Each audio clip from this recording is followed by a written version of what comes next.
Hello? Hello, can you Yeah, yeah, yeah. I can hear you. Can you not hear me? I don't think you can. No, you should be able to hear me. hear me? Hello? Yeah, there you go. Okay, no, I muted myself. I'm sorry.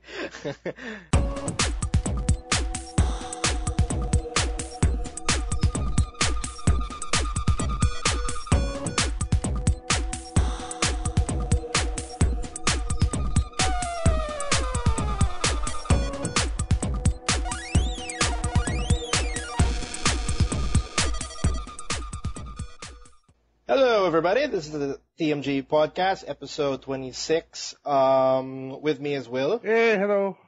and Mickey. Hello. And it's And we Mickey's got no guest. birthday! And it's Mickey's birthday as well. well. How old are you, man? Where's the cake? 26. There you go. It's Mickey's birthday. Well, when you guys are listening to this, it was his birthday. It was his birthday. It was his birthday, yeah. And to celebrate his birthday, Mickey is actually going to be tomorrow in Injustice. Yeah. In Imperium. Best of 15, right? First to 15. For glory? First to 15. First to 15, so this could go up to 30 matches, like, practically. Yeah, it's gonna be like an average an hour of fighting, I think. And the grand and the grand prize is $1,000. Hey, I don't know about you guys, but I just like competition, like, Dude, you know. that's like a copy of Bayonetta na. That's R1, That's seal. true. That's true. Yeah, a match, what was it called again? What's the event called? It's called Normalize. It's called Normalize, and Miggy will be fighting against a Harley Quinn. Because Miggy's a Batman player in Injustice, and he's one of the best Batman players in the Philippines. And I think he's playing with the only Harley Quinn, I think, in the Philippines. roster. In the Philippines. I think it's the only Harley Quinn I know. And he looks pretty solid. But yeah, good luck with that, man. Hopefully, well, right now it should be done, and then we should see the results and everything. This episode, we have a lot to talk about. There's actually a pretty Quite a lot. news-filled Yeah, week. I was surprised too, because actually now that the March deluge is finished, like a lot of stuff is happening. Industry-wise, it seems. Yeah, industry. More than it's more about the industry-wise. Yeah. So we got a lot to talk about in terms of studios, people moving from positions, competitive gaming. In terms of what we're playing, we're going to talk a little bit about Batman Arkham Origins, Diablo 3's expansion, and a little bit of Goat Simulators. So I can't wait to hear yeah, someone played that. Actually, Migs, you want to start with that? Because I want to start with that. Let's hear about Goat Simulator. Let's hear about Goat Simulator. Like, it's a PC game. Is it the full goat simulating experience? Is there, So like, Carlos, have you seen the trailer for Goat Simulator? Of course. the Dead Island trailer? Yeah. So like, everything you expect from seeing that trailer is completely true. Oh my god. And I think that's perfect. And like, and it delivers more than you think. Like, the map is bigger than I thought it would be. There's so much crap you can do. is this one map? Or is it just a I think it's just one map, but like, everything is open off the bat. No, and you can unlock like different kinds of goats, as far as I know. Like, I've seen screenshots of people playing as a giraffe, and I've like only seen a devil goat. one of the other goat forms. goat forms? Yeah, because you find like up in one of the hills beside the suburb area, there's like a satanic circle, like a satanic pentagram drawn on the floor. Then it says "Bring sacrifices." And It turns out it's kind of deep. It's like there's things you have to unlock, things you can it turns explore. out like right next Oh my to God, that's great. like near the circle, there's a house with like a barbecue happening with 5 people there. So once you bring them to the circle, they like they crumble together and make this like human meatball and then explode. And then you have like 4 giant demon horns on your goat. Oh, But God. I've seen the game is like it's intentionally broken. Like Oh yeah, they get rid of all the bugs that crash the game, but everything else is left in because it's just funny. It's Unreal Engine at its worst. You have like Or at its best. the greatest ragdoll physics ever. You have body parts clipping through environments and stretching about. There's even a ragdoll button. There's a ragdoll button. There's a button for ragdolling. Yeah, there's a button for ragdolling. Then you can that's great. you can control the direction that you're still moving in, even though you're like limp on the floor. So does this game even actually bother to set it up? Like when you start the game, No, it throws you in there. You're like you're just in the middle of a garden, and that's it. You can like break the fence. There's one guy there with his car. You ram the car, it blows up. wait, I also heard that the cars are literally out to get you. I mean, like if No, you're they in the don't road, stop. They just like hit you and keep going. they just don't really care. Yeah, like there's this one street and there's constant like big rig trucks and cars driving by really fast, and they don't stop when they hit you. They don't stop when they hit people. They just keep going. Yeah, and I heard like your tongue can like stick to anything basically. You can lick. I think it's the E key on the keyboard. It stands for lick. And when you lick something, it sticks to you, and no matter what happens, it will always like follow you, so it can get outstretched like a mile. And there's someone attached to it ragdolling along with you. Have you seen the video I put up where like in the first 5 minutes of my game, I found the barbecue, right? Mm-hmm. And I noticed that when you drag someone across like a flaming car or something, they catch fire for a while. Like the person catches fire. So I dragged this dude through the barbecue grill and he caught on fire. Then I saw this firecracker on the floor and I stuck to it. And you licked it and then you went up, right? No, I licked the guy, so he was following me while he was burning. Then I stuck to the firework, then I flew in the air. And if you press, I think, the F key, it turns everything in slow-mo. That's just amazing. I want to play this game so badly. I don't know. This 2004 Game of the Year material right there. 2014, man. Sorry, 2014. and there's like this anti-gravity facility, like in the further part of the map. And it's just $15 in PC. Crazy. Or in Steam, rather. It's only $15 for chaos. Like it's a game that's simply just to. I still think it's a bit expensive though for what it is, because it's more of a toy than it is like a full-on game. Maybe if it was like $10 or something.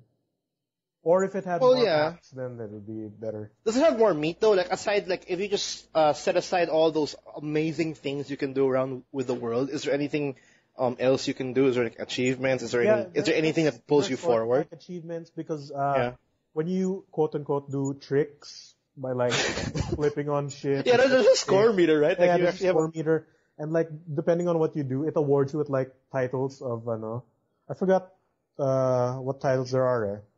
There's one of I forgot what you have to do, but it says fuck the police. And I think you have to go up like police cars or something. It gets crazier than that. Oh man, that's great. So like it's the perfect example of pure sandbox fun. And that's just perfect. It's funny though they call it 2000. This is the first. It's the first that, Goat like the guy who made this didn't think of making it a full game right from the get-go. Because he had to like ask for it first, right? It got the Steam Greenlight thing, wasn't it? Or... Yeah, but before that he like put videos up on YouTube and said, "Should I make this a game?" Then of course all the comments were like, "Yes, yes." Of course. Well, of course, why not? I mean, you're a goat. I mean, what's wrong with that? You're a goat just wrecking havoc, man. And I think it's just a lot of fun. There's like a button that makes you bleat. There's a bleating button. Yeah, there's okay. a bleating button. He has all these crazy sound effects that are nuts. One last thing. Oh, go ahead. Near the area where you spawn, if you go like straight, there's an open field, and there are guys who are drifting their cars in a constant circle. Like real hillbilly style, huh? Yeah, he's like, there's this dude like drifting his Civic in a circle of a cornfield.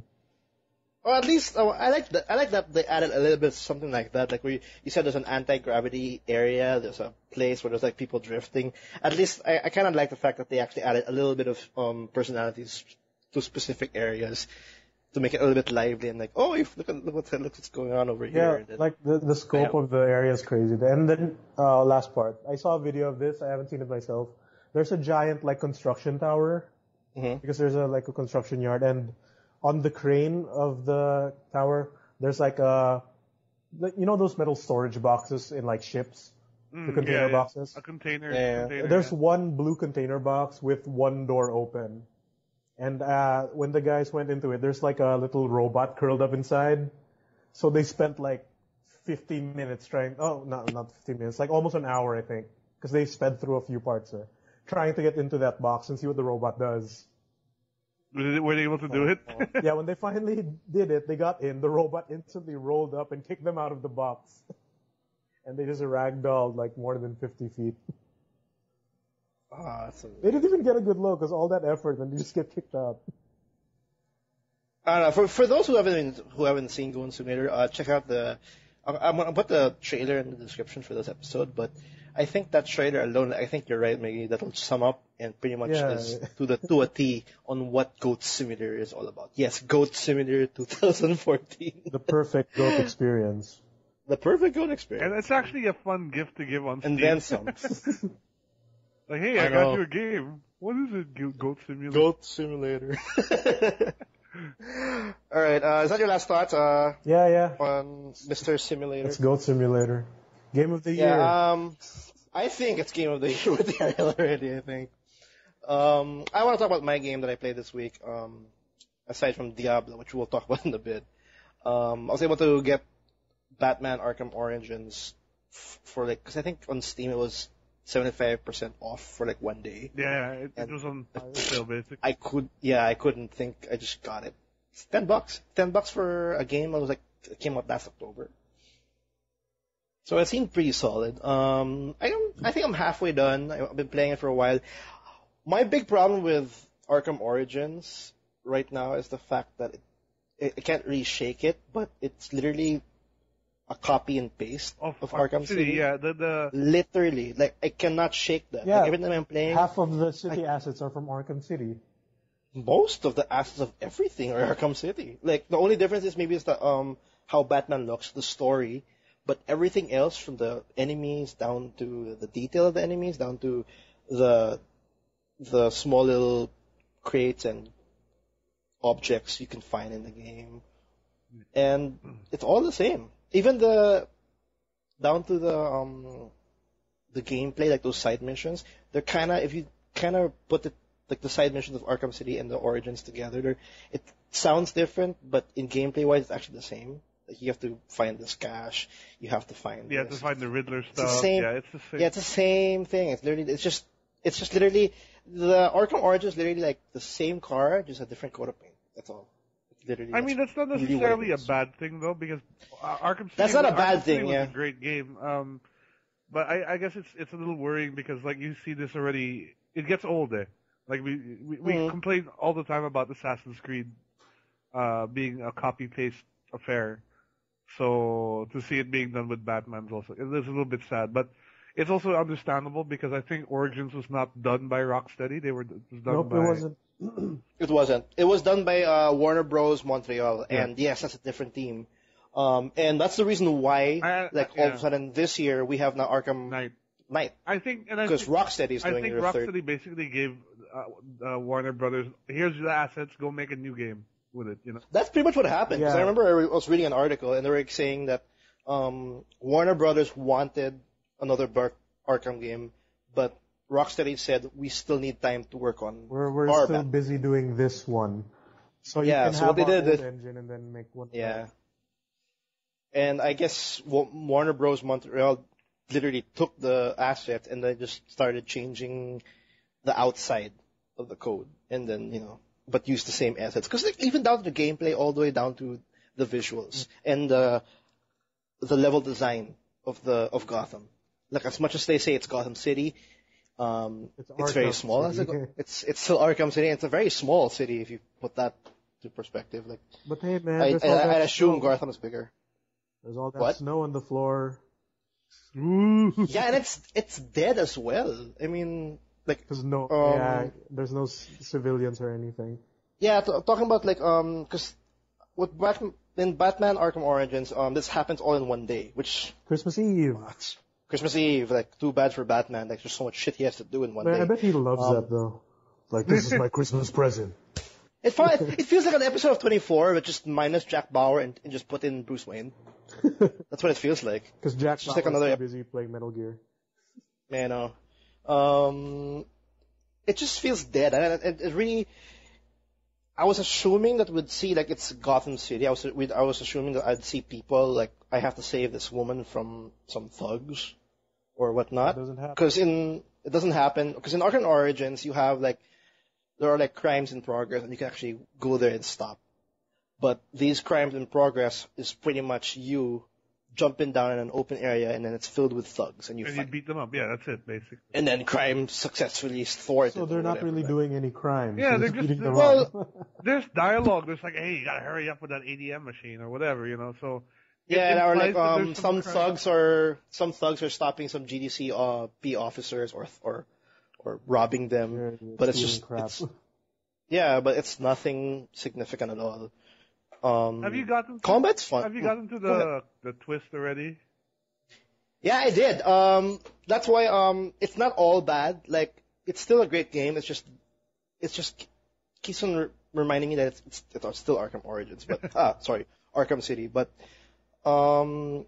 if you want to get Origins, like if there's a big reason why you have to get it, it's the story. It's actually a pretty good story. Yeah, man, the story For looks a Batman really game. well put together compared to the other ones. Yeah, I think this, as much as this feels like a copy and paste, this is actually the best story among the three right now in the Arkham series. It ties everything in together nicely, also. Yeah, I feel I see the twist already, and I'm like, ooh, that's actually a pretty good twist and everything. And I'm definitely like pushed to move forward in the story, and I don't know, I really like it. If someone's wary and doesn't want to, jump into the whole same shit again, give it a chance because the story is it's well done. It's really well done. I think it also has the best looking cutscenes out of the 3 Batman games. Yeah. I think it's like the most visually appealing for sure. What else? I did like they introduced some of the non-traditional Batman villains in there, like Deathstroke, who's not really a Batman character to begin with, but. No, Deathstroke, yeah, he was not a Batman character, but I like that he added him in. I'm kind of disappointed that but it sort of makes it feel like it's part of a greater DC universe, so I kind of like that aspect of it. Yeah, I was actually hoping for I don't want to spoil or anything, but when I encountered Deathstroke, I was actually expecting more out of him since he was the trailer. He was like he was the guy trailer, who was. Yeah.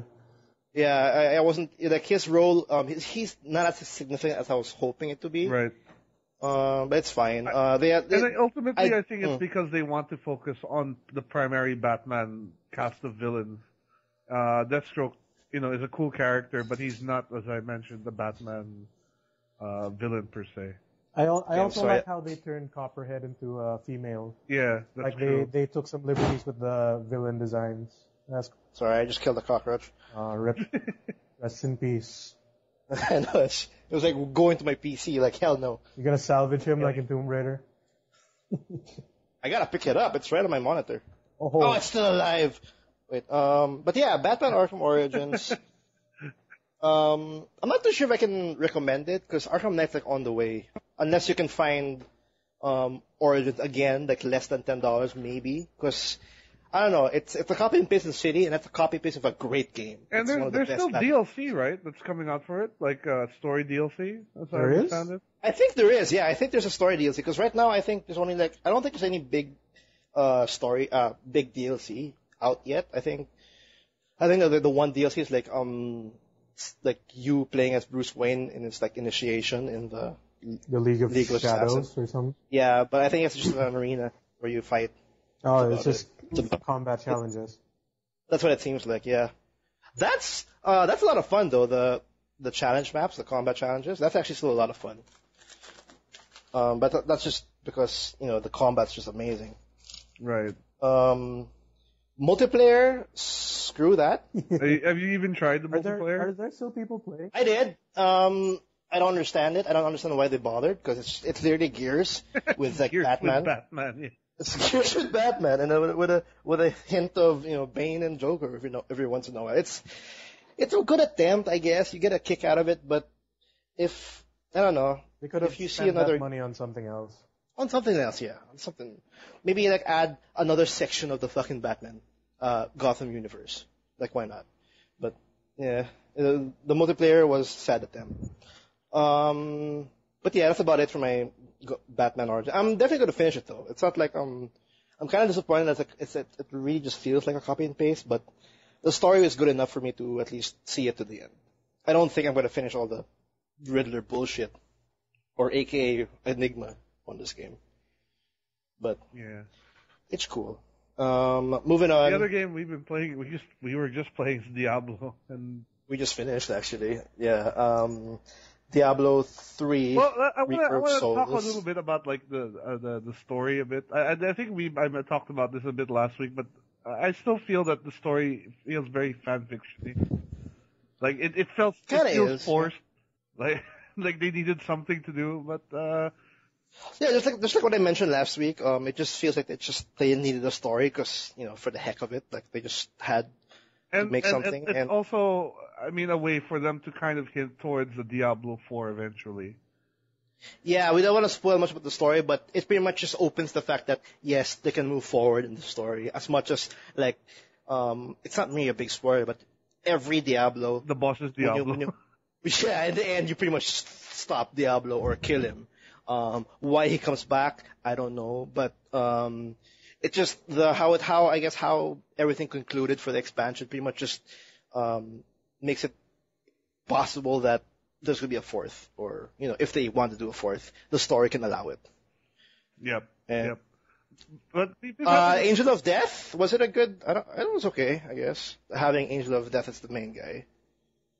I thought it's a good twist. For once, it wasn't a demon. It was an angel. So, I thought that was kind of cool. But I don't know. Like as I mentioned, it takes a lot of.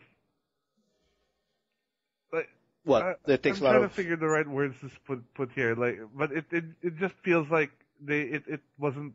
It wasn't used well. Let me get back. This is the first time you fought an angel. Yeah, it is the first time you fight an angel, and actually, he's not the only angel you fight in the campaign. Oh yeah, there's like other like mini demons, but I mean like among like because like they always have like those big main honcho angels, like because this one's the Angel of Death, and I think Tyrael's the Angel of Judgment, I think, yeah, or no Judgment, or was it Justice? And then they're kind of hinting that Imperius, like the head angel, might kind of be a a boss? boss at some point because like he hates your ass for some reason. Oh yeah, he hates me so much. I don't know what he did to me. I don't know what I did to him. Like every time I talk to him, like, oh kill my brother, please, thanks, and he just leaves. Yeah, the story, well, I guess it's as expected. Like what we talked about last week, like it wasn't that gripping compared like in Diablo 2, like against Bale and all that. Actually, in Diablo's story in general isn't really that Yeah.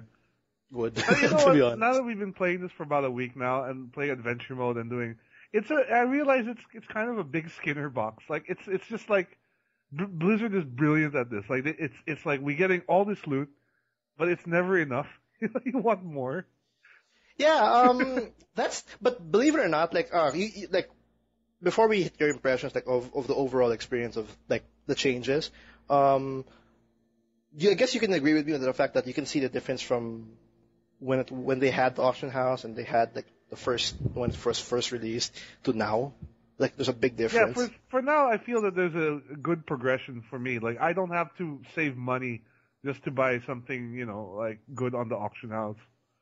Yeah. Because before, that's what kind of got me to stop playing was like past a certain point, my gear just wasn't up to par, and the only place I could get it was to look at the auction house. So yeah, like whatever it drops is never going to be good anyway. Yeah, right. So now that that's gone and this new loot system is in place, I feel like I can easily progress through the difficulty levels on my own if necessary. But it's obviously the game's been designed for group play. Which it's fun, I mean, it's definitely fun. What are your impressions though of like the added mode? like in Adventure mode? Yeah. Well, Since you've been playing it for a week. Yeah, well, like I mentioned before a lot, I really don't like grinding, but yeah. Here in Adventure, Like, is it like easier to grind? Because like I'm like it soothes me. It's easier for me because now there's like a clear objective, right?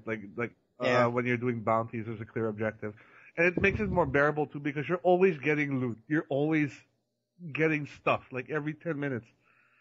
You know? Yeah, I like the fact that with the whole because they added a new crafting or what's it called? But anyway, they have an enchanter now where you can have the ability to augment a specific stat on an item, and that addition makes it so possible that every single loot has a slight chance it could be an upgrade if only you do it properly. So every time like a boss dies and then you see a ton of gold or a ton of yellow items drop, like I'm still going from each and every one. Just that I might get that perfect roll, I might get that perfect stat that I need, and then enchant it, and then bam, because of what I did, I get an upgrade on my character, and that's what I love about Diablo 3 right now is because of how I did my enchanting or how I did my build. I pretty much upgraded myself. Yeah, I like the fact that you can fix items up also. Like there's a bit more leeway into like, oh, okay, I don't really need this stat. Maybe I can change it to something better. So, it feels like nothing is ever completely useless in that sense. Like even if the gear if you get it, it looks like, okay, it doesn't look that great now, but if I change this stat, maybe it might be a lot better. Yeah. So I like that aspect a lot. Go ahead. And yeah. And like the crafting seems to have expanded a lot too. Now you can create legendaries, you can Yeah, which I'm still intrigued about doing because I think I made one legendary so far, and it's crap. Oh, is it crap? Yeah, the dagger thing I was trying to do. Yeah, I find it was crap. No, but it's crap because I have a better weapon. Like it's actually good for like those starter witch doctors and all that crap. Right. Like I play a witch doctor, and I found a really nice dagger, but it's not as good as what I have right now. But it's not like when you craft, it's like completely utter shit. Because the difference between my current dagger and the one I just crafted was actually very minimal. Right.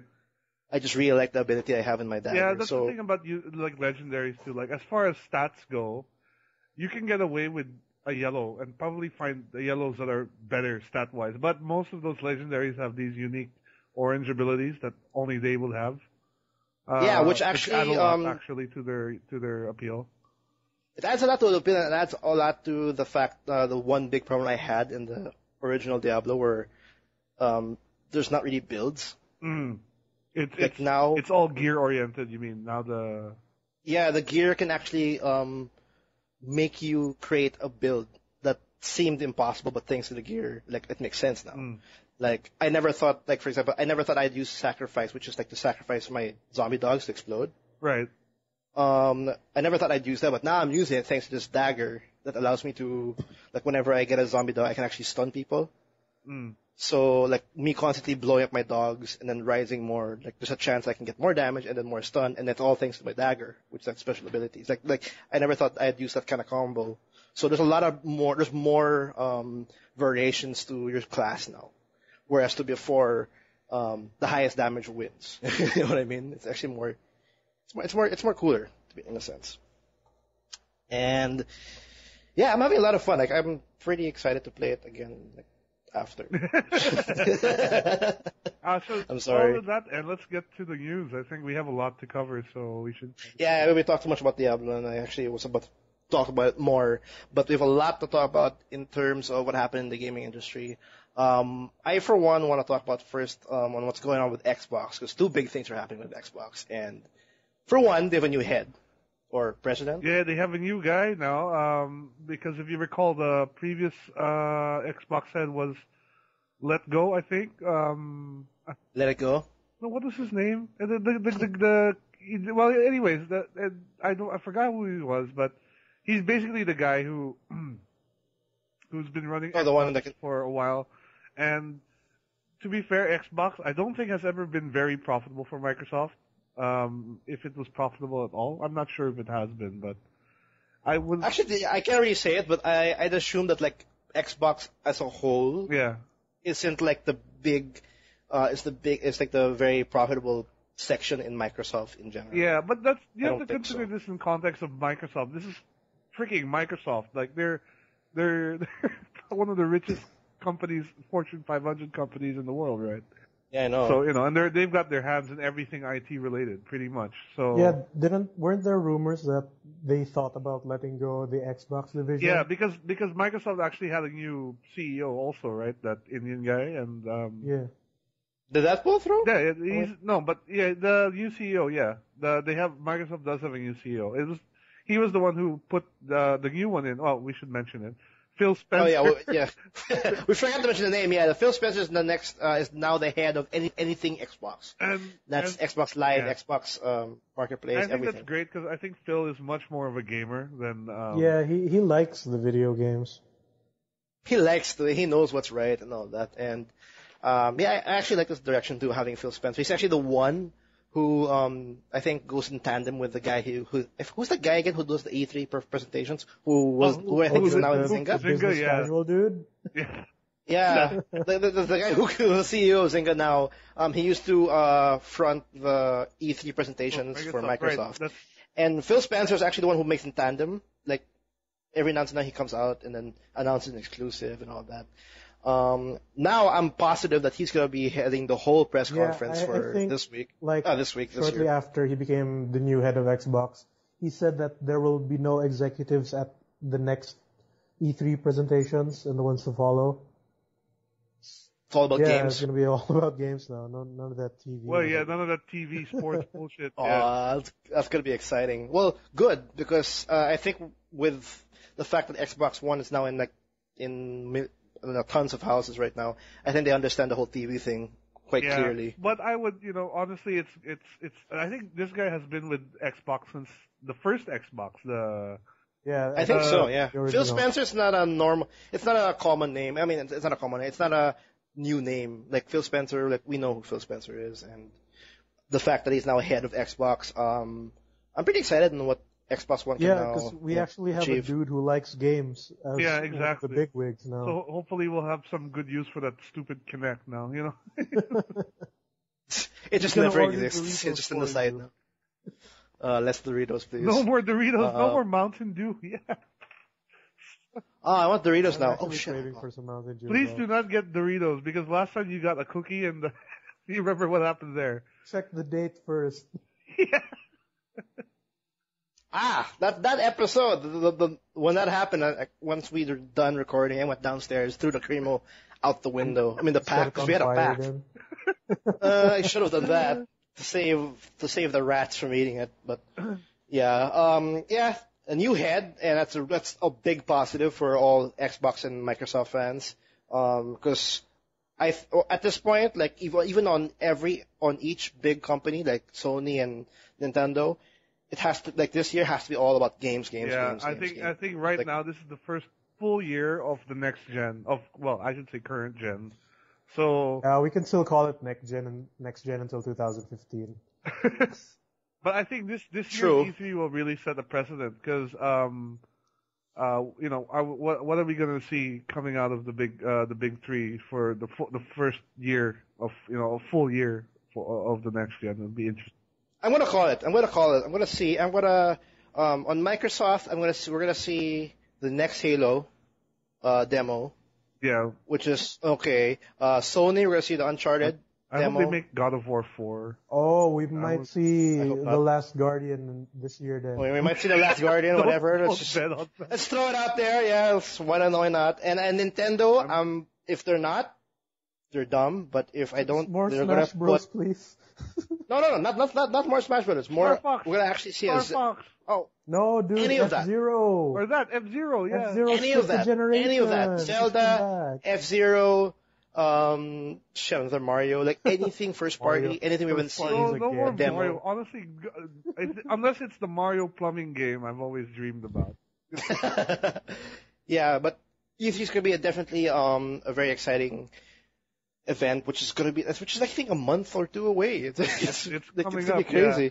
Hey, speaking of Yeah. Microsoft, though, let's just quickly segue. There was a report that was. Yeah, let's move back. Let's track No, but back. there was a Yeah. report saying that Microsoft is aiming to launch the Xbox brand in China, and that's kind of a big deal because I think China has had a ban on consoles for Yeah, they're like generations behind.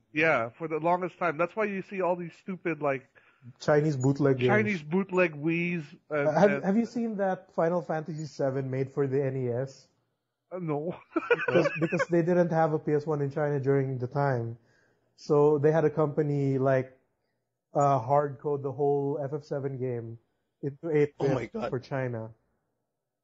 That's insane. amazing. Well, at least they got it. Is there FF7 fans there that want the reboot as well? Not the reboot. China? It's like you want the bootleg. You want Wait, the real wait. FF7? Wait, it's kind of Sony. There's actually a micro Xbox news. Xbox is now hitting on China. Is it a big deal? I think so, because China is a huge untapped market for consoles in general. untapped market, and Sony hasn't announced anything that they're moving house on China. Yeah. Like, this is the first one, so Xbox definitely has first dibs. I think this is big, but I don't know if there's enough space. I don't know if it'll even pull through because China's notorious. The Chinese government is notorious about keeping everything sort of controlled. Yeah, and it's a very crowded space already, because since the console was technically banned, like you can't sell Xbox and PlayStation And or even any if console. the console might get through, the games might not. Yeah. Because That too. if they're having problems releasing games in like Australia pa lang, what more pa in China? Yeah, and I Yeah. remember Blizzard has had a lot of issues with releasing their World of Warcraft over there. The patches alone. The patches alone, yeah. And the other Yeah. thing is like you have to keep in mind, remember here that because China has sort of been isolated console wise, they're big enough that they sort of created their own internal Chinese game industry. Because like you go look at all these like cheap MMOs that are out there, like half of them are Chinese, Yeah. and And that's what I was mentioning a while ago. Like, it's a crowded. As much as the consoles have been banned, it's still a crowded Yeah, they're market crowded with because their own stuff. with their own stuff. they're crowded with their own stuff, and it's all, I think, mostly PC. Not really Yeah. mostly, but pretty much around that, like MOBAs, MMORPGs.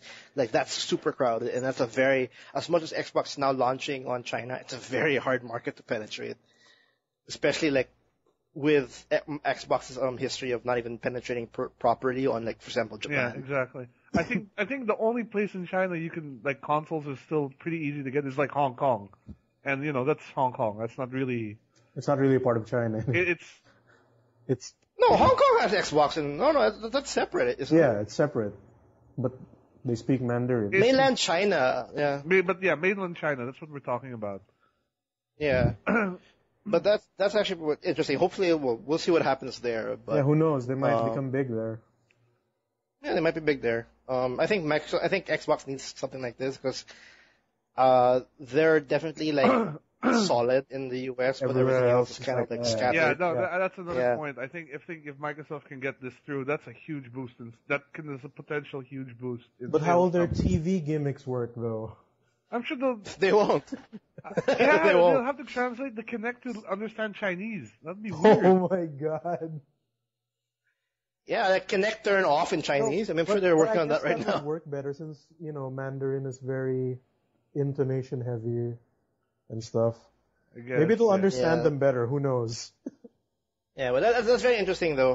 Xbox is actually doing something already, like brand wise. I'm gonna shift gears for a bit. Like that's a lot from Xbox down to a little bit, I guess, Sony-ish bit news.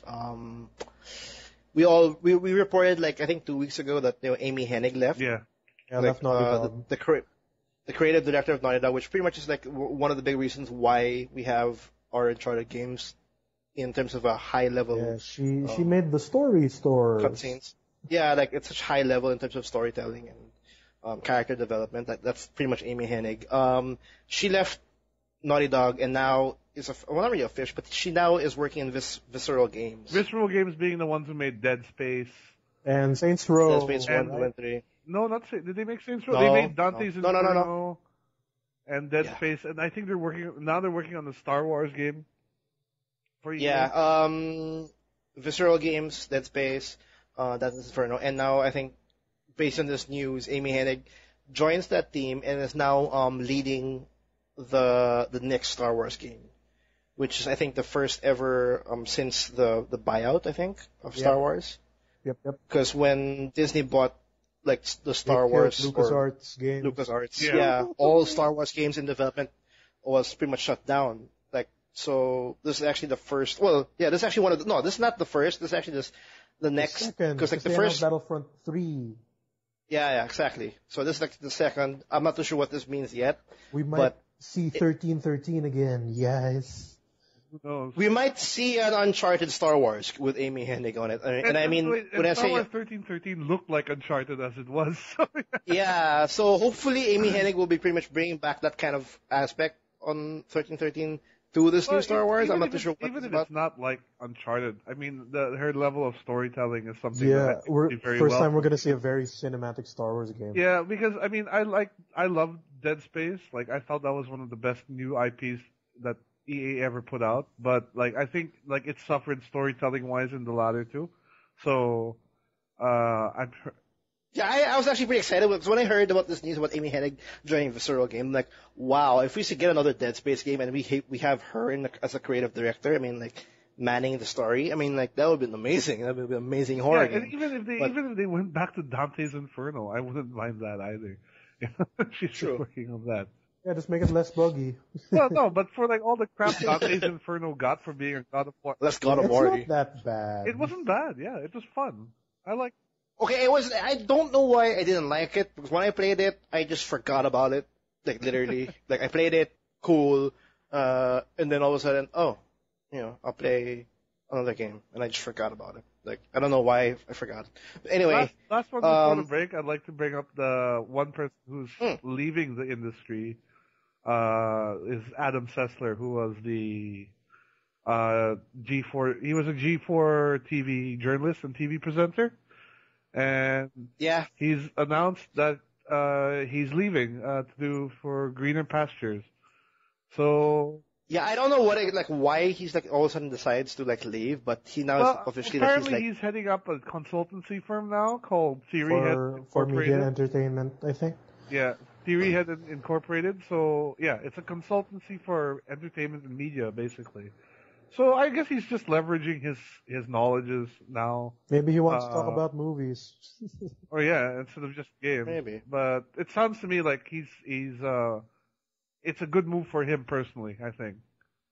It is. And for those who don't know who Adam Sessler is pretty much the journalist in terms of gaming. Like he was actually the first face in TV when it comes to video games and all that. He was on Yeah, X-Play, I think. X-Play, G4, his show in X-Play is actually one of the first TV shows ever to be recognized to as games and stuff. to review games and be recognized as like the place to learn about video games and get reviews and all that. And I honestly personally enjoy listening or actually reading his reviews as much as he loves like very unusual or very deep words, which kind of sometimes confuses He me. knows how to talk to a camera. Yeah, he knows how to talk to a camera And he's as not well. as like Dorito gatey as Keeley, So Well, not as much, but he has those kinds of moments before. Like I've had those moments where I think he was a bit too generous, and then he was just using his words to sway. Sometimes he has like a clear bias for certain things. Yeah, he's not 100%, but he still definitely made a huge impact in the gaming industry as a whole. He wasn't as bad as JFK Knightley or Keeley, I forgot his name, whatever. But he definitely had definitely made solid points in many games and many actually hardware in the gaming industry, and as well, I think I like his conversation because I remember him like. The biggest discussion that I thought was very strong was the fact that his point about like game reviews and the scores on how like for example Metacritic and people actually reading review matters, like how Metacritic ruins people's thought about a game. Like he had that really big argument about Metacritic, and that's actually like, and he actually made a big point about it, and actually it made a lot of reviews actually then again stop giving scores. They just start going like how you know how Kotaku does it, or how people just leave a wall of text and then there's no score.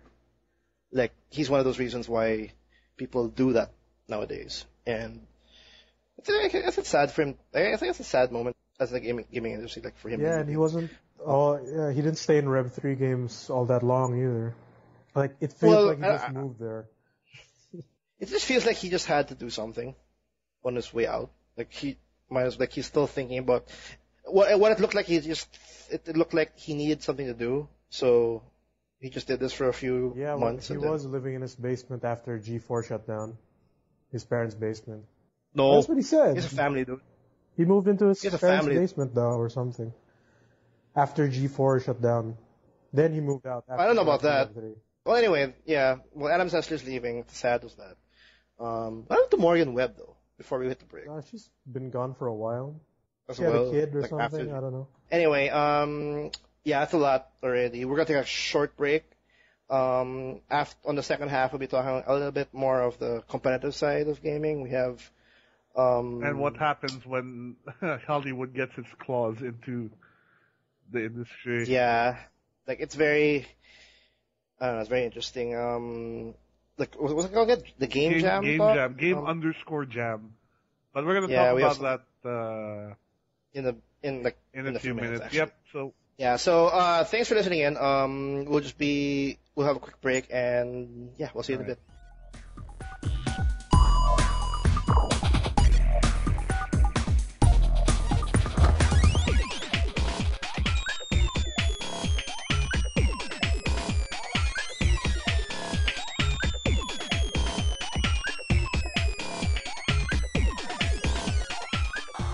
We're back. And we're back.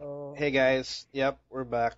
I think it's like the longest break, like internally. It's partially my fault. I had to go down because I ran out of cigarettes. I had to buy cigarettes. The audience won't know that. Yeah, so I had to feed my bad habit. I had that mentioned. But yeah, we're back. And we're here to have a little discussion of some pretty interesting, I guess, story or report. The talk came out that this.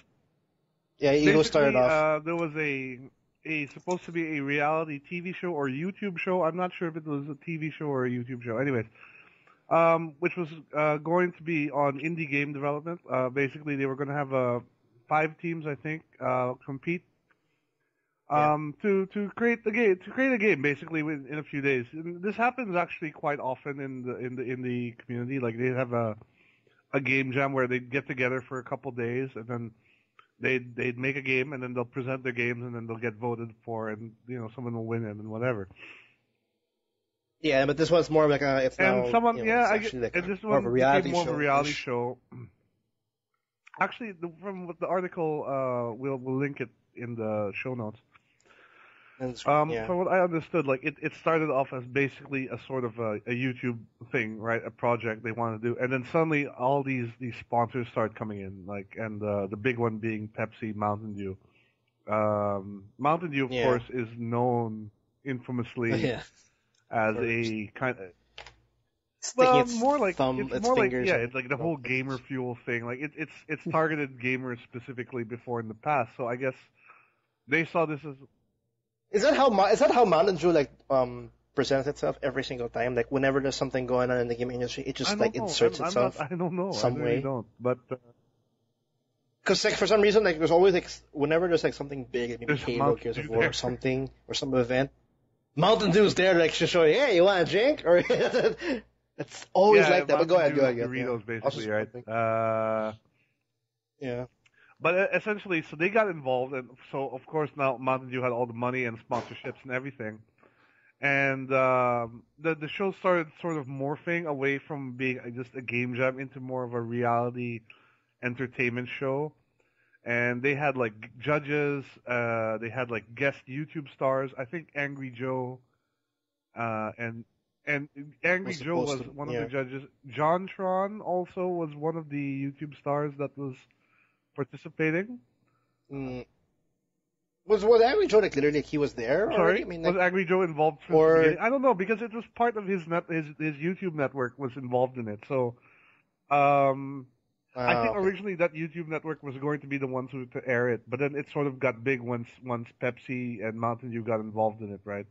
Yep. Yeah. And if you buy, I could have, if I was in Angry Joe's position at the time, like if someone say, hey, you know what, we want you to be a judge on this indie game jam, I'd be all over that.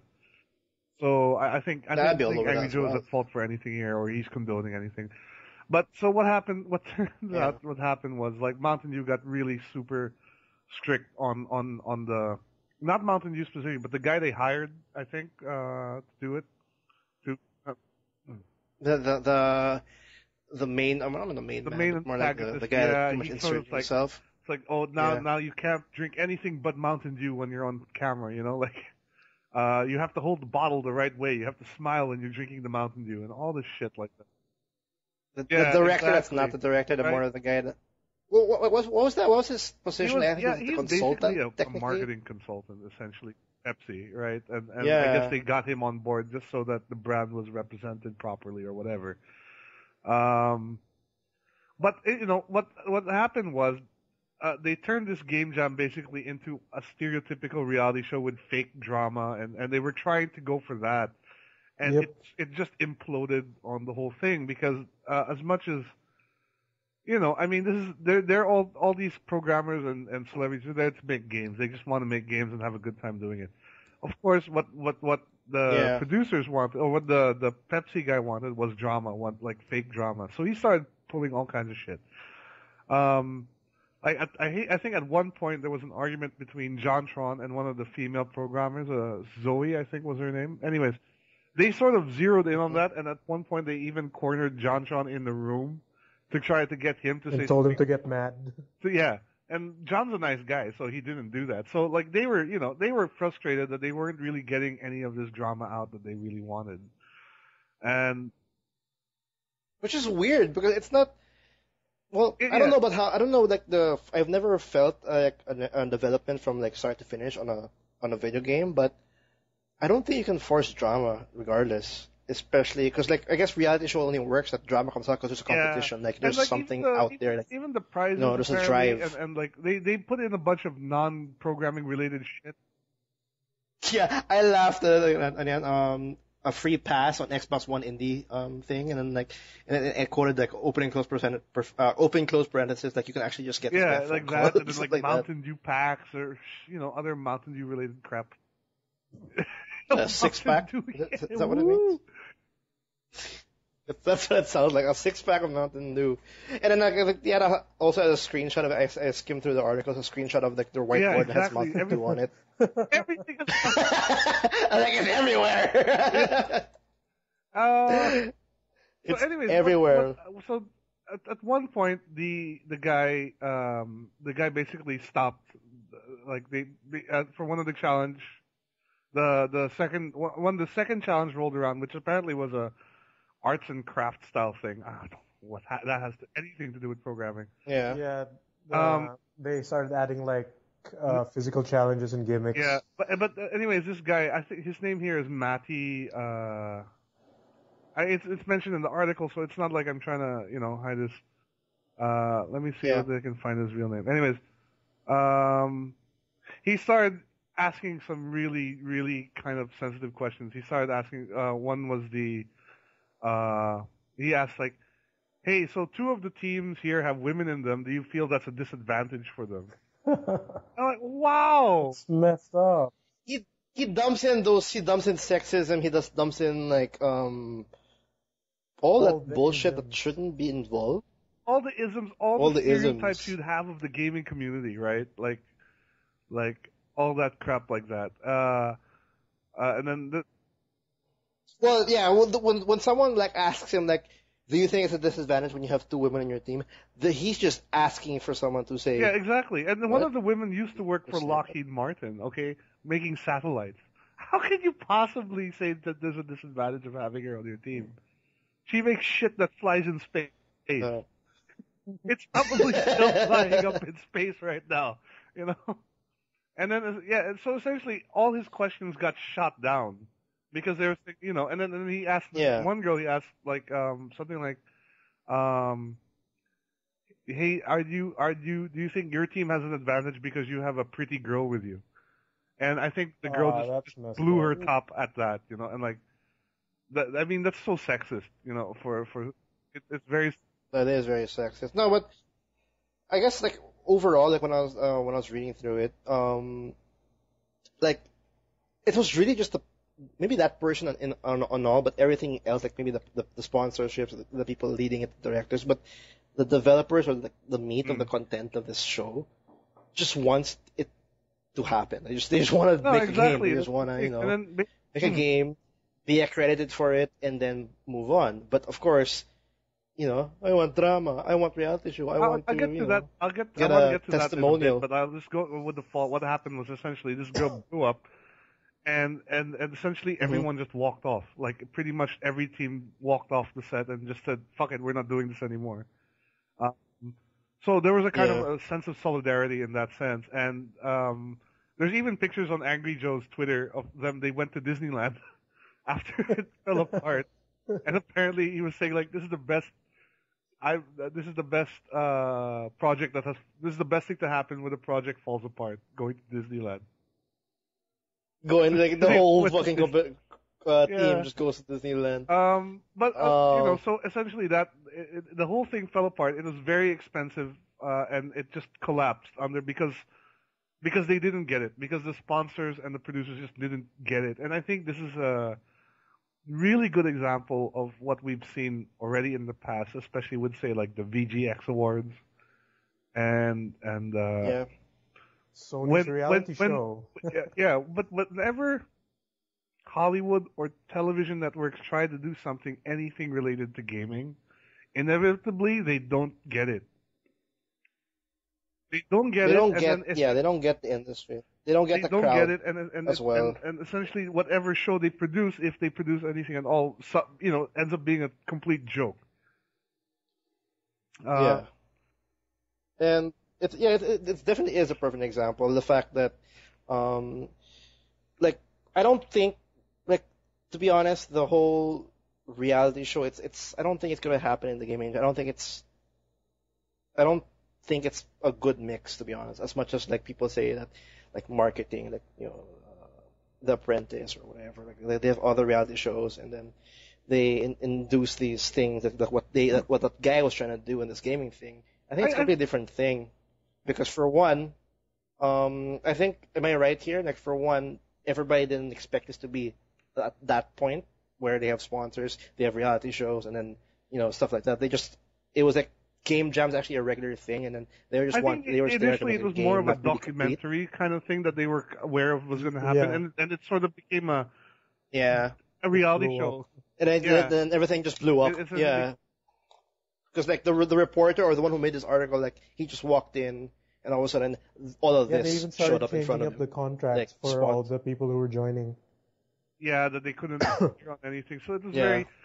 And I think Hollywood wants to get in on gaming because it's hot. It's hot. Like there's so many people who play video games now. It's a big thing, but I don't think video game or even video game development is material that could work for that sort of a show. Like if you and there's a reason why, like, for example, on, let's say a company during crunch time to release a big title. I think that would be fun to watch. That would be an entertaining show to watch. But to make a reality show, to make it competitive, it definitely no. Yeah, for sure, no. Documentaries is like it definitely works in terms of the gaming industry. Like we've seen like the recent one, the free to play, showing the competitive side of the video games, and we also had like I think the indie game movie documentary, the indie game movie, which I think shows the development cycle or development process of, I think, I'm not too sure if it's Fez or was that like indie games, like from start to release day. And those are very interesting because they pretty much show you like the development of a game, or the side you don't see. Here, I think that's it. I don't know. I don't like reality shows to begin with, and this is the development side to show to like infuse or inject drama, which doesn't work. Especially, that's the reason why we don't see like movies, like movie development, and there's a reality show on it. You know, we've never seen that, or like someone trying to make music. Oh, then again, that's American Idol. I was about to say trying to make music. That's American Idol. But like, you know what? In that kind of sense, like some entertainment mediums work in terms of this kind of like shows, but some don't. And I think video games is one of that aspects.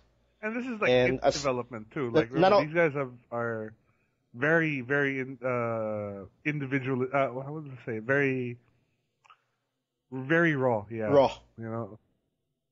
They're very raw, and I'm happy it kind of fell apart because, like you said, like it just shows that the people that have the money, that have the sponsors, now they don't know what the fuck is going on in this industry, and how they lost all that money. They have no idea why that happened. They have no idea. They have no idea how it can work. Like VGX, I think is the big example outside this game jam. Yeah, when it's just discussion. Weird, like it's so surreal to watch. It's been like, I think even also the like before VGX, like what we're saying like the VGX, that's actually the Video Game Awards, which last year they changed to Video Game or no VGX. I don't know what it's called, VGX, but it's an award show for games, and essentially it's one of the worst award shows you can ever watch. Merely because it was such a train wreck, but you know it wasn't a show a gamer would really take seriously, I think. People only watch that because of the announcement trailers that are shown. Yeah. But the actual awards themselves are garbage. Yeah, it's sad to see an award show for like people awarding like developers and games for the recognitions for their projects, for a well done in their projects, turn out to be like a show where I just want to see the new upcoming games. Like when a show like that becomes, when they hit that point, that means that show just completely fails. And that's one big example of how like people behind the scenes just don't know how their market works and how this. I don't think it'll be a while till we actually see like a show based on. You know, you can even do a series like a reality series, but not a reality show. Like a reality series like you follow the development of a game and the inherent drama that comes out of the game development. I mean, that's not to make fake drama like what they were trying. Yeah, not a forced competition. You know, that's just dumb. But like if you would say I think that would have been. I don't think it's possible yet. I don't know because not many people know coding. Not many people know how hard it is to develop a game. Because I'm just like how like some people when like graphic designers or web designers, like whoever is like directing those kind of people, like do this and then like, well, it's not that easy to do that. I mean, stuff like that. Like they don't understand it. You know what I mean? I think a few years down the line, maybe this is possible because maybe like the people that are the sponsors, the people who are manning the studio or the show, are maybe actual gamers because they're like older now. They have like maybe if we have a new generation. Definitely, the new generation will be what I think will be. It might be a possibility, but right now I don't think it's possible. Yeah, definitely not. Because I think a lot of the TV people, the people who work in TV now, I mean, there's a big chance that most of them don't even know anything about gaming. They're more familiar with music industry, with in film and all the fakeness that surrounds those industries. You know, like how fake a lot of that shit is. Yeah. So I guess when they try to implement that sort of same mindset into gaming, it just doesn't work. And it just shows that each market's completely different. Even going to the point of asking all these sort of sexist comments, like, did you really have to go that low to drum up, No, well, in that regard, the fact that his only response to actually trigger some emotional response was all sexist or borderline rude or ism. I mean, or it is rude, basically. Yeah, like the fact that he went that route instantly means that he just doesn't know anything. You know what I mean? Like he doesn't know. Like if he was an actual like industry vet or whatever or a gamer, he would know like exactly what to say in order to like trigger some kind of emotional response instead of going straight out basic Instead bare of being bone. offensive. Instead of being offensive, because like the fact that he went straight to that means that not it's everybody that's running the show doesn't know what they're doing. Actually, right now it's kind of sad. Like only just one reporter is able to report on it because I think everyone else signed contracts where they can't talk about it. So yeah, and he's the only not journalist under who's contract, actually right? So essentially, like everyone else can't talk about it because they'll get sued, right? So no one wants that. But I hope in some time maybe some more data information will come out about what happened, and because I think it's an interesting story. It's an interesting look at what not to do when trying to turn game development into a sort of video entertainment. Yeah, actually, I was actually expecting some kind of reality show to happen in the gaming industry. I think the Sony was tester, the right? first one But who the did it. tester was kind of dumb. I thought. It's the same thing. It was kind of dumb, but at least they had some kind of. I don't know. That was hard to defend. Some of the challenges in that show weren't even least. like game related at all. All of the challenges, except the last one, are not gaming related in that show. But wait, the last one was like an Something Uncharted like that. match, Only right? the game only appears in like the last part usually. Yeah. But I think the one challenge was like they played paintball because they had to be on team effort. I saw one where Anyway. they had to make like a cardboard car because the guy who made Twisted Metal was one of the judges. See, David Jaff, I think. Yeah, David Jaffe. And you could David see Jaff, on David Jaffe's face like, I don't want to be here. This is bullshit. Can I go home now? That's true though. They got some top-notch developers' names to be a judge. But no, anyway, like the whole point is like they've tried, and obviously it's very young to infuse a show. Well, there was a reality show about a game that was really just about the game, and if you remember, that was Cross Assault for Street Fighter Cross Tekken. Oh, but that was like a web that's series. The closest thing you'll get to a gaming reality show that's actually about games. But then. But I have to agree. But you can agree with me. That's more of a. That's competitive nature na rin. Enclosed. Because it's a fighting game. That's competitive. And like most of 80% of the day, they're just actually training. There's no drama, no nothing. Like drama came out in a different way, but none of it is forced. I watched that. But it was actually pretty boring. For the most part, but like the stuff that came out of it was genuine. Unlike this one where they were forced. Yeah, it was genuine.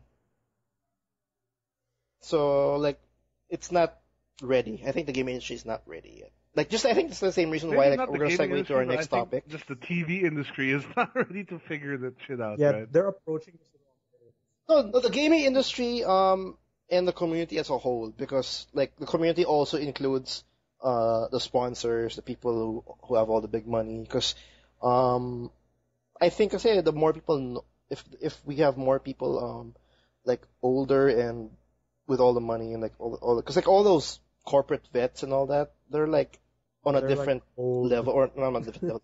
What is? I'm not old. Like they're a different generation. They lived to a point where the gaming industry wasn't even there yet, and all of a sudden there's something here, and they just don't understand it.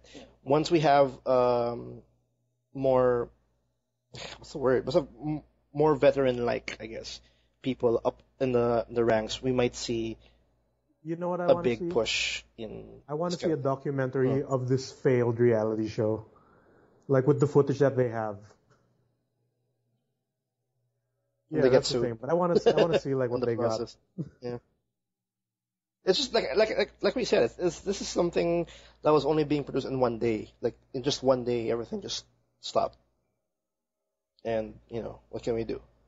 And I guess it's a perfect way to segue as well, because like as much as we think the gaming industry is a little bit young for this kind of entertainment, the competitive side I think is like the biggest one. I think the biggest one to leverage itself to a bigger stage. In a bigger grand of things, yeah. Because I don't know how accurate this info is, but 71 million watching That's a lot these of people. sports. That's definitely a lot of people. in 2013. Like as a whole, Is or that really a lot all of in one people? stream? No, as a whole, like that's how much viewers, that's how many viewers watch, and yeah, that's how much viewers in the On what United States specific alone. like type of Alone. esports? I'm assuming MOBA, but I think this is all around. And what do you think about this? Like, as much as we now think that reality shows and like how corporate don't mix well with the industry yet, do you think the esports side will actually alleviate that kind of stress? Well, before we get into that, like, I think one thing I wanted to ask is, like, the fighting game community is not really considered as part of the esport community, right? Like, just to clarify that. Is it considered I two don't think separate so. things? Like not yet. Yeah. They're not. Well, I think everything competitive is already among It is the an esports esport by circle. definition, but it is not considered to be an esport, like in the same sense as Dota or Counter Strike. I don't think it's part of that. It's its own thing. I don't think it is either, sadly. Yeah, it is its own thing, like, definitely. I don't think Major like League Gaming. the only type of esports, ones. It's all. It's Yeah, fighting I games are don't part think of so. Yeah, I think the fighting game community. I think the developers of that specific game are the ones supporting it as most. Not like in not like in StarCraft and other things. They have so many sponsors, that. Yeah. like Mountain Dew and something like that. I don't see Mountain Dew in like Team Spooky's channel, do you? I guess So Yeah. we want to see Capcom we and, want to like, see artistic Capcom and brands. Seth Killian. Yeah, like it's very close. So I guess. Well, I assume they are, but I guess not. To your original question, I think that I mean that's a huge number, and that's something that cannot be ignored for. I mean, we don't know the exact demographics of it, but that's still a huge number, and I think we might start seeing a mainstream this esports becoming a little bit more mainstream, like how they have in Korea. Yeah, because when I was like seeing this article, like from 2010 to 2013, there's a big increase, like in terms of prize money, Prize in terms money, of especially people considering watching. the 1 million Yeah, and all. yeah, Dota 2 pretty much, skyrocketed that kind of prize money, and I guess the more as the prize money goes up, the bigger the Viewership. what was I it also called? The think bigger it's because the there's just more. yeah. Well, not only viewership, more like more reason for them to It seems compete, to only be like I these guess. Dota, League of Legends type of games that are getting all this attention. Like I don't hear anything about like the Counter Strike scene. Do you think Yeah, it's, actually, I was do you about to think say it's that. something I was about about to that say game it's, style that makes it so that's causing that's drawing. I think it's because of the game style. I think it is because like I was about to say that MOBA like Dota 2 and Team Fortress and League of Legends, like it's very team based. Like because of this one person, the whole team can strive. Like everybody is like I'm helping one another. You can see it happen. Like everybody has a specific role. Like someone's a supporter, someone's a damage team, or someone's a tank. And because of this tank, something happened. Like people can actually relate to that. Whereas to, for example, Counter Strike, you don't really see that. Like if a lot of people can accurately shoot someone, you'll win. I mean, there's not much to communicate to the viewers compared to like I think Dota 2, it's true. where you can understand. Yeah, You understand what I mean? The Like, shooters are more it's like more- personal skill based compared to like the grander Pretty scale much, of yeah. team effort. Well, also like it's harder to communicate to the viewer who is watching a Counter Strike match what exactly is the overall going on. Oh yeah. Yeah, you can't hard you, to you watch can't really and tell stuff like like the that. the big. thing about Yeah. Dota and MOBAs is the map's pretty much the same across every game, right? It's 3 lanes with a river. So Yeah. And if you think about it, MOBA greatly is like maybe the best comparison, or maybe also almost identical to regular sports. yeah, I whereas was like going to say actually, team-based, like watching a MOBA is more like watching Yeah. a game of soccer, Watching- which is yeah. the biggest sport in the world. as opposed to say like the fighting game Yeah. community, which is more like watching tennis, which is a one-on-one sort of. Not to say that tennis doesn't get its viewers, it certainly does. Like there's a reason why Sharapova. soccer is bigger. Yeah, I think there's just more of a general appeal to that sport because it's team-based, as you said, and anyone can play it, literally. Yeah. I mean, fighting games take a lot of skill to get to that point, but I think in the MOBA, you can pick it up, and even if you're a complete noob, like, you can. You can understand what's going on and why it's noob, important. like, yes, your team will have to carry you through the game, but the thing is that's still an option, and you can still contribute. Yeah. And some level. So it's a much. I think there's more drama as well in that sense. It's more drama. It's easier to translate to the casual or to people that don't play. Like, for example, if there's just this person, for example, that just knows basketball, he's an NBA fan, and then he watches a Dota match, and then then there's commentary. Like, he will get excited because he'll actually understand the roles. Like, there's a reason why, like, he's excited for, like, this is amazing, like, how awesome Kobe is in the team and how much he contributes. And then he'll start seeing, like, how awesome, like, this one player contributes to the DPS on a certain team in Dota 2 and reason why they can push, stuff like that.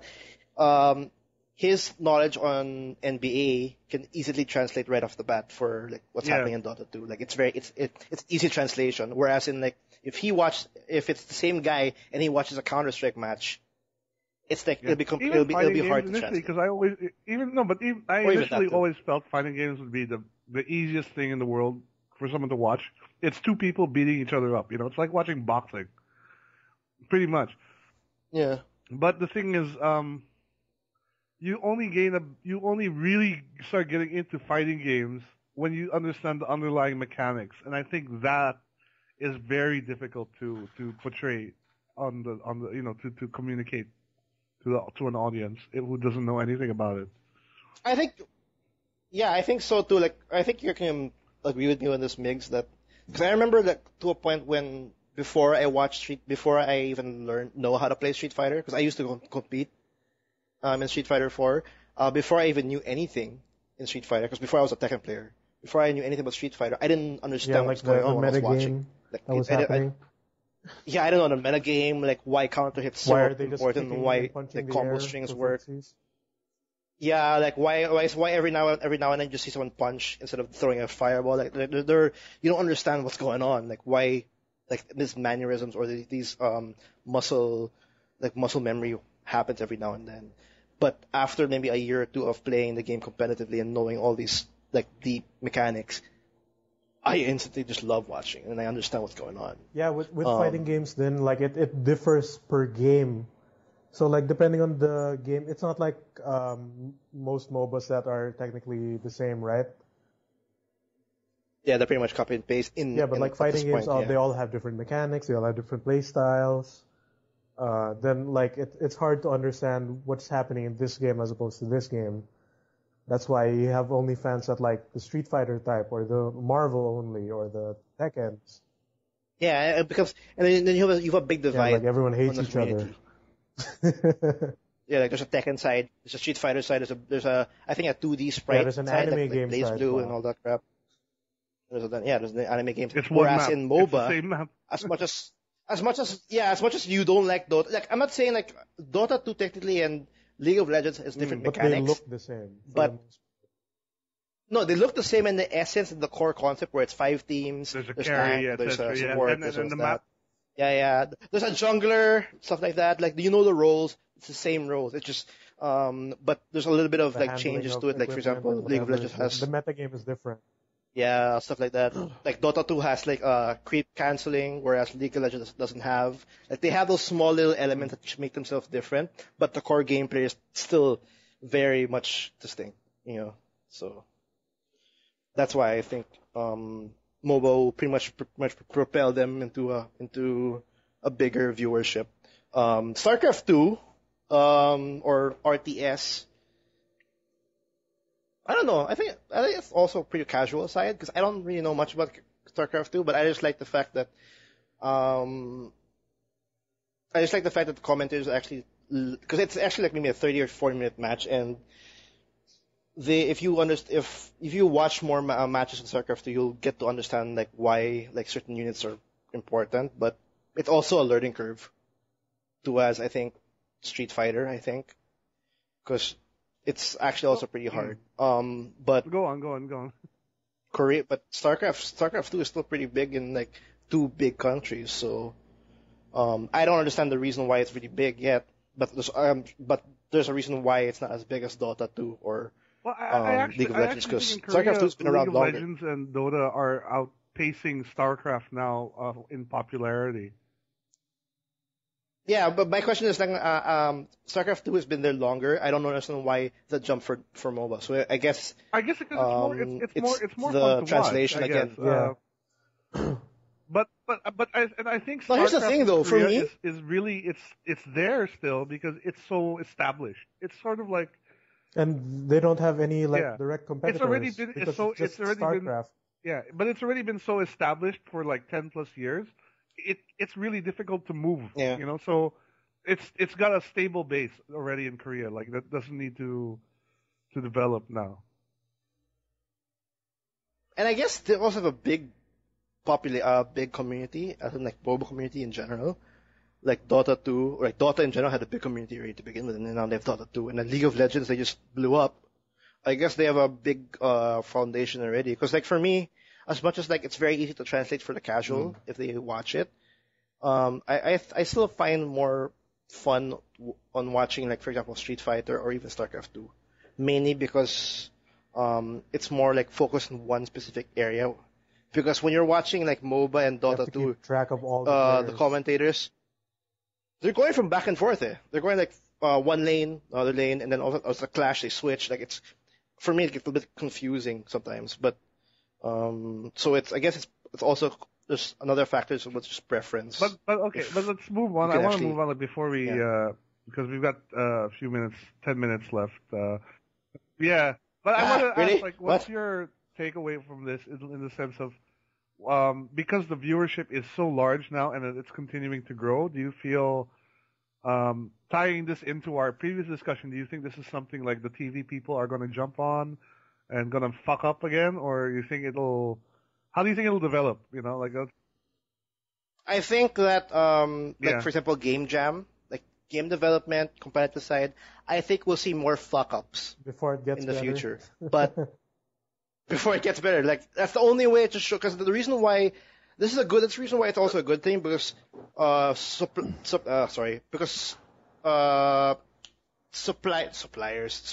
Sorry, I was looking for that word. Sponsors and big companies are now looking at the gaming industry, and as much as they're fucking up, it's good enough for that they're looking at them. That's my point. They'll eventually get used to it. They'll eventually, they now have info to why this fucked up. Now, as they move on to another one, the next Dota tournament sponsored by Doritos and Mountain Dew. I mean, it's gonna be funny. I know it will happen. It's gonna happen. It's gonna happen. Yeah, it's gonna happen. I'm not too sure. Like the fact that this graph is technically based in the U.S., like the having 71 million watch a competitive esports match, like that many people are watching in 1 year, and that increase, it only means that since we noticed it, obviously the big companies will know it. So we'll see more events happening, more shit, like horrible things happening, but from all that clusterfuck, I'm sure we'll get that one big gem that will make a big difference. And then from there on, we'll see a big increase again. From the game development side, do you think we'll see a lot more development of MOBAs as well, or maybe more experimenting in games that can be more MOBAs. Games that are designed specifically for esports viewing, you know, like something like that? No, I think it's be more MOBAs actually. I'm not too sure unless someone can actually create a completely different that's what I'm hoping. If someone will develop like a look, it's like, hey, I want to make a game specifically for esports. So it needs to be viewable. It needs to be, balanced and competitive. I hope. It'd be cool if someone can come up with that. Yeah, but from the looks of the trending, like on what's trending right now, like everybody's jumping on the MOBA train. Like we have like I don't know. I want to talk about it, but maybe next week. But like, for example, Dead Island Yeah, Epidemic's and a actually, MOBA. we were DC supposed to has talk a about Dead MOBA. Island Epidemic because the NDA dropped on it. Yeah, but I want to get more. I want to get more time on the game before I actually get my impressions. But yes, Deep Silver is making a MOBA as well. Like a lot of people are making MOBAs right now, and it just makes sense because that's where all the money is right now, in terms of viewership, in terms of like getting people to get involved. What about you, Maggie? What do you think? Like your thoughts about like in-game jam and technically the rise of esports in general. You think And do you think that we'll see a this will bigger also increase? leak into the FGC in some way? Like, will we see bigger prize pots for fighting games, or do you think fighting games is just going to be sort of this own thing for a good long while still? You know? Well, I hope that the fighting game, like esports thing, gets bigger than it is now. Because, well, last year they had like, what, 7 million viewers for KOF 13? And then like 10 million for Marvel. What's the biggest? What's the big? Well, then again, because like the Evo gets streamed every year now, in like for example Twitch, and I think they were close to beating like for example League of Legends at that time. But the problem is it was like divided into different cameras or different channels. No, but like Team Spooky had for the one, finals like, they Evo used had... one stream. And that's the one where like KOF 13 got 7 million people watching at the same time, etc. Hey, you know what? It's not actually that difficult to beat League of Legends on Twitch. I mean, Twitch plays Pokemon beat it, so if you think about it. That should be the next esports. Well, because Red's awesome. That's why. That should be the next esports as well. What you mix? Your final thoughts and everything in general. Like, so I can finally understand all this. No. Well, okay, that, and then maybe like the industry, like the gaming industry plus Hollywood and Hollywood, sponsors guys. combined. Just leave the video games That's a pretty interesting alone. topic. we make our own drama. I think. Well, what about you, Will? In a way, I'm kind of torn between In general, Nick like the said and still what you topic. said. I think right now I kind of want Hollywood to just stay away because they'll just corrupt everything they touch. You know, in the gaming industry. But I think maybe the next generation of Hollywood producers and TV guys who have actually grown up playing games and who may be gamers themselves, they may have a better understanding of these things. So, and those are the guys who I think will be the ones with the best chance of making something worthwhile. Yeah, to bring games to television. Mm-hmm. Yeah, and like my big point as well, like when we were talking about the free to play documentary, that one thing I got out of the documentary where we'll eventually get to a point where we'll have parents rooting for children being in a competitive, to play games competitively, and then or maybe be a game developer because they've grew up as gamers as well, and they think it's pretty awesome.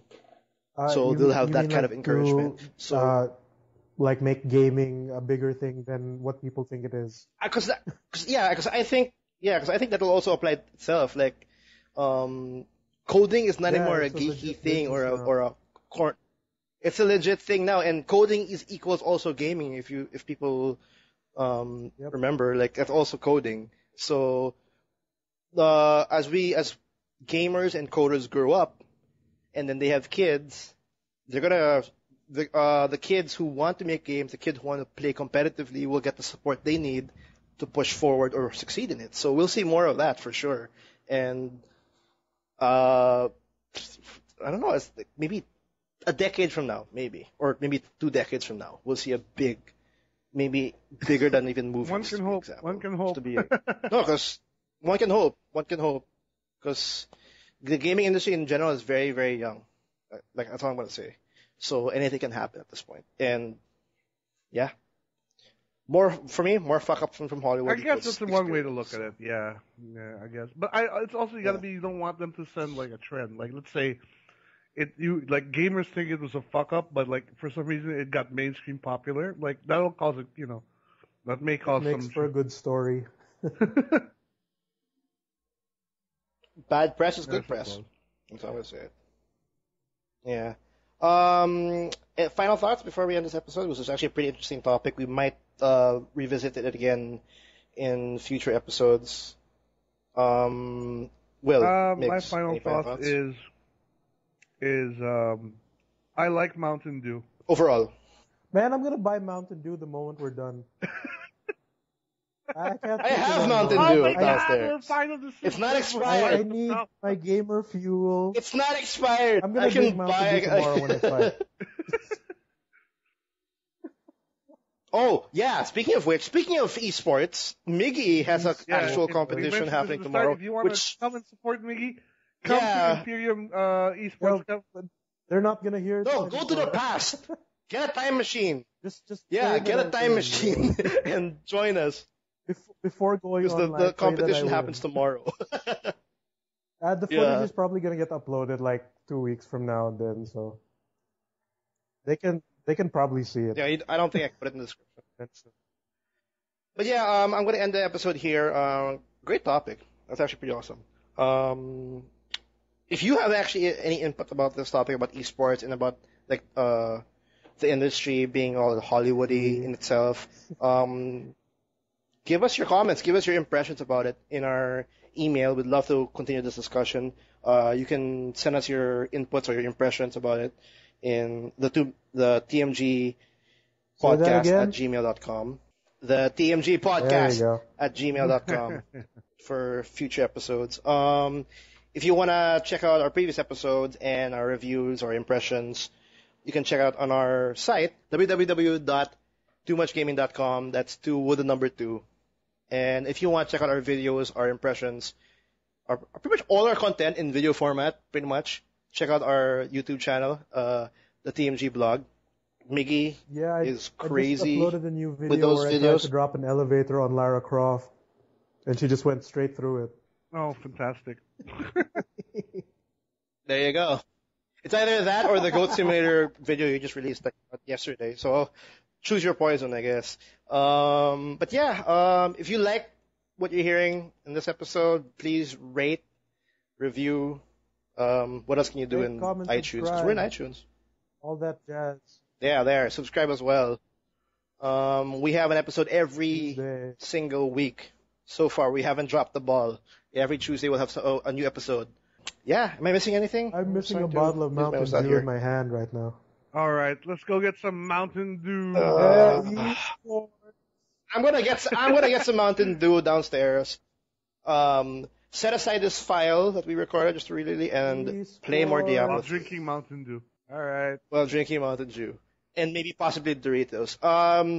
Yeah, this episode 26. Thanks for listening. Thanks, guys. We'll see you guys next week for 27. Bye. And that's it. Okay, time for Mountain Dew.